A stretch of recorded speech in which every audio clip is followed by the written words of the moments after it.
Major flooding to continue across Western Queensland, with rain moving into southeast Queensland today.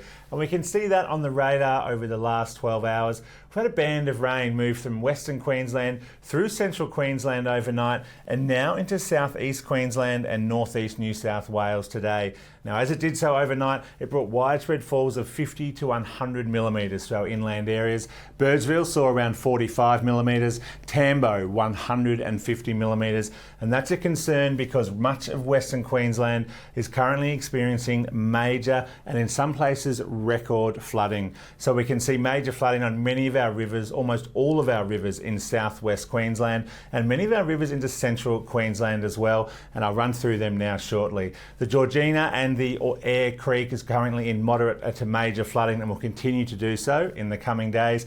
But of most concern is our rivers in far southern inland Queensland and central Queensland.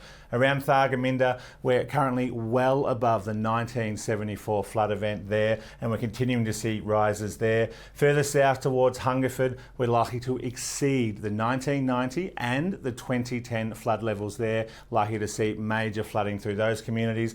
We're also experiencing major flooding around Cunnamulla, Quilpie, Windora, and even up around the Longreach area as well. And further rainfall overnight would likely to lead to renewed and prolonged river rises on many of our rivers and catchments through Western Queensland. This will be a long duration and major flood event for many of us in southwest Queensland.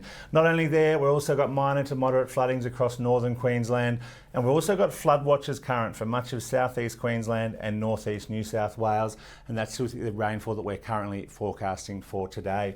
Now let's look at that in more detail. Thankfully though, rainfall-wise in southwest Queensland, we are done. The rain is over. There might be a few light showers, but the Channel Country will remain dry today and tomorrow.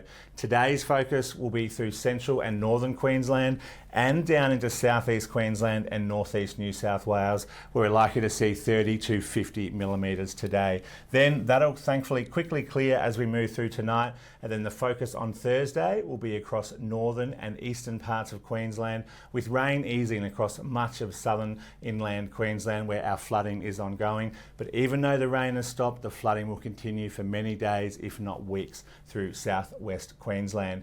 Showers and storms across the north could be heavy there, clearing out in southeast Queensland and northeast New South Wales. And on Friday, even less rainfall across our tropical north and eastern areas, and really starting to dry out across the southern parts of the state and into northeast New South Wales as well. Quickly looking at those rainfall totals, much of this has already fallen. Our focus being around southeast Queensland and much of northern and eastern areas where we could see another 30, 50 millimetres in the next few days, where places further north could see another 50 to 100 millimetres over the next few days. That could lead to renewed river level rises on our already flooded rivers up through the north. But thankfully after today, we are drying out into south. Very quickly to reiterate, major flooding continues across much of our rivers in western and central Queensland. Flood watches current for southeast Queensland and northeast New South Wales due to today's rainfall could lead to minor river rises and creek and stream inflows as well. So to remember, for the latest forecasts and warnings for your area, you can always get the latest via our website and app and listen to all advice from emergency services.